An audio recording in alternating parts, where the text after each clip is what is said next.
I've talked to many Palestinian women who say to me, the first thing I do when I wake up in the morning is I look out the window to see if there's army and police and bulldozers to demolish the house. And if the coast is clear, I get dressed, I wake up the kids, and I start making breakfast. Imagine living like that for your entire life. You can get an order today, they can come tomorrow morning with bulldozers. Give you 10 minutes to get all your belongings out. Let's try to see you get your belongings out of your home in 10 minutes. And you're not a criminal, and this is something that is crucial to emphasize. These are not terrorists. There is nothing security whatsoever in this policy. It's purely a policy of ethnic cleansing, of either confining Palestinians to little enclaves of what we call areas A and B, or driving them out of the country. And if you get a demolition order, they can come next week, they can come next year, they can come in 10 years. Demolition orders are forever. Or maybe you'll be lucky and win the lottery, and they'll never come. Even if you're living in your home, you're living under tremendous psychological anxiety. Earlier this morning, at about 8:15, Israeli occupation forces came in with bulldozers and Israeli police, border police, and what have you, and they demolished this house in which about 18 people, Palestinians, used to live. 15 of those 18 are kids. 2 of them are under age of 2 years old. قبل 8 شهور الدار مبني لها سنتين، أنا زمان مبني. بس قبل 8 شهور اجوا هان اعطوني ورقه اني اعمل ترخيص. According to the owner of the house, there has been like about 8 months ago, they received a demolition order in which it gave them about 12 days to actually go and get permits.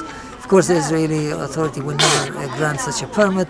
He went in and provided all the needed work papers, and since then he did not hear anything from the Israelis, only to be surprised earlier this morning for the Israelis to actually come in and demolish this house.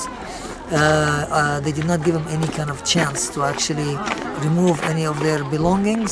Rebuilding is out of the question. Basically, what they're trying to provide is something that can mitigate the circumstances and make it a little bit less harsh for the people affected. In the last 3 days, there is a massive campaign of demolitions throughout the West Bank. We have demolitions in Qarawat Bani Hassan, up in Salfit. We have demolitions in the Jordan Valley. We have evictions of Palestinians from their houses by settlers in East Jerusalem. There is a conscious decision by the Israeli authorities to accelerate demolitions and evictions in this winter season, actually. One of the results is actually increasing the suffering of the Palestinian people, because at this time around, especially in this area, we have a very cold weather. So even the regular houses are barely keeping up with the warmth needs of the Palestinians. Now that these have only tents, it's going to be a miserable life for them from now on. There were only 3 cases in the recent times of states that went out to systematically demolish the homes of a particular ethnic or national group. One of them, of course, was South Africa, that used to do that wholesale, demolish the homes of black Africans. That, fortunately, has finished. The Serbians in the wars in the Balkans had a policy of demolishing the homes of their enemies in order to demoralize them and to displace them. That, fortunately, is finished. And as far as I know, the only still policy of demolishing homes wholesale of a particular ethnic and national population is that done by Israel towards the Palestinians. More than 24,000 Palestinian homes have been demolished in the occupied territories since 1967. In East Jerusalem alone, in the Palestinian sector, there are about 230,000 Palestinians in East Jerusalem. there are almost 20,000 demolition orders outstanding, only in East Jerusalem. And we don't know, because it's secret, military, confidential information, exactly how many thousands of more are outstanding in the West Bank as well. And therefore, Palestinians that have a fundamental human right to shelter have to build homes on their own property, illegally so-called, because they cannot get building permits. And then there's another layer added to that, and that is zoning and planning. And here's where Israel is very sophisticated, because look, Israel claims to be the only democracy in the Middle East, right?